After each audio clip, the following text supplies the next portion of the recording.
Hello guys, আসসালামু আলাইকুম। সবাই কেমন আছেন? কে কোথায় থেকে দেখতেছেন ভিডিওটা সবাই কমেন্ট করে জানাবেন। সবার কাছে আরেকটা ভিডিও নিয়ে আসলাম। এই মুহূর্তে কোন দেশে কোন জায়গায় জায়গায় বৃষ্টি হচ্ছে প্রচুর, সবাই কমেন্ট করে জানাবেন দ্রুত, তাহলে বুঝতে পারবো সব জায়গার মধ্যে বৃষ্টি হচ্ছে, হয়তো বা অনেক জায়গার মধ্যে বৃষ্টি হচ্ছে না।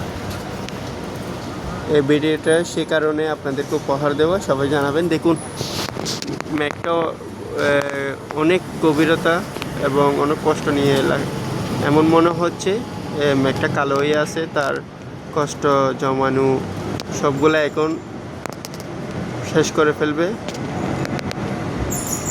আমাদের মাঝে ছড়িয়ে দিবে এমন লাগতেছে। দেখুন অনেক বৃষ্টি, তার মাঝে পাখিগুলা উপরে যাচ্ছে, দেখুন কত সুন্দর লাগতেছে। রমজান মাসে এমন বৃষ্টি হলে কার না ভালো লাগে, রোজা রাখতেও কষ্ট হয় না। তো কোন কোন জেলার মধ্যে এখন বর্তমানে বৃষ্টি হচ্ছে সবাই জানাবেন। দেখুন মেঘটা অনেক কালো হয়ে আছে। ধন্যবাদ।